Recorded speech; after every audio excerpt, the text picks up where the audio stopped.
உத்தரப்பிரதேச மாநிலத்தில் உள்ள ஜிஜூகி கிராமத்தைச் சேர்ந்தவர் நிஷா. 33 வயதான இவருக்கு அமித் சௌஹான் என்பவரோடு 2013ஆம் ஆண்டு திருமணம் நடந்திருக்கிறது.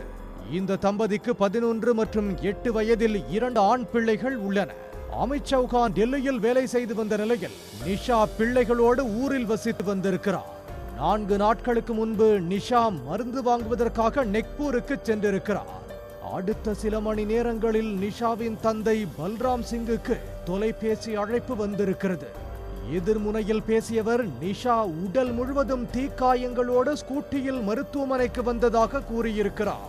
பதறி அடித்துக் கொண்டு பல்ராம் மருத்துவமனைக்கு விரைந்திருக்கிறார். நிஷாவுக்கு தீவிர சிகிச்சை அளித்திருக்கிறார்கள்.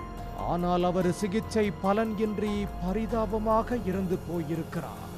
நிஷா இறப்பதற்கு முன்பு தனது தந்தையிடம் தீபக் என்பவர் தன்னை ஒருதலையாக காதலித்து வந்ததாகவும் அதற்கு மறுப்பு தெரிவித்ததால் பல மாதங்களாக அவர் டார்ச்சர் செய்து வந்ததாகவும் கூறியிருக்கிறார். அதோடு அவருடன் பேச மறுத்ததால் நண்பர்களுடன் சேர்ந்து தன் மீது பெட்ரோல் ஊற்றி தீ வைத்ததாக சொல்லியிருக்கிறார். இந்த சம்பவம் தொடர்பாக காவல் நிலையத்தில் புகார் கொடுக்கப்பட்டிருக்கிறது. நிஷாவின் சகோதரியும் தீபக் தொல்லையெடுத்து வந்தது தனக்கு தெரியும் என கூறியிருக்கிறார். இதனால் போலீசார் 4 தனிப்படை அமைத்து தீபக்கை தேடி வந்திருக்கிறார்கள். தீபக்கிற்கும் ஏற்கனவே திருமணமாகி மனைவி மற்றும் பிள்ளைகள் உள்ளனர். அப்படி இருக்கும்போது குடும்பத்தை விட்டுவிட்டு நிஷாவை ஒருதலையாக காதலித்து அவரை கொன்றதாக ஊர்க்காரர்களும் நிஷாவின் உறவினர்களும் கொதித்து போயிருக்கிறார்கள்.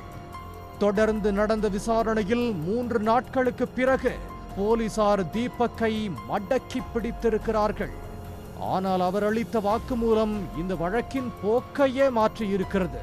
நிஷாதான் தன்னை காதலித்ததாகவும் ஒன்றாக சேர்ந்து வாழ வற்புறுத்தியதாகவும் அதற்கு சம்மதிக்காததால் தற்கொலை செய்து கொள்ளப் போவதாக மிரட்டியதாகவும் கூறியிருக்கிறார். சம்பவத்தன்று தீபக்கிற்கு போன் செய்த நிஷா தன்னுடன் வாழ வரவில்லை என்றால் பெட்ரோல் ஊற்றி தீ வைத்துக் கொண்டு நீதான் கொலை செய்தாய் என்று புகார் அளிக்கப் போவதாக கூறியிருக்கிறார். அதன் தொடர்ச்சியாகத்தான் நிஷா தற்கொலை செய்து கொண்டதாக தீபக் போலீசாரிடம் கூறியிருக்கிறார்.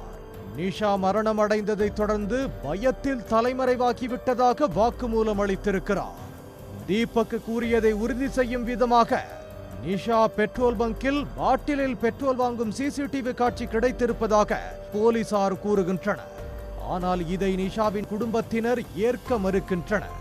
உண்மையில் நிஷாவுக்கு என்ன நடந்தது?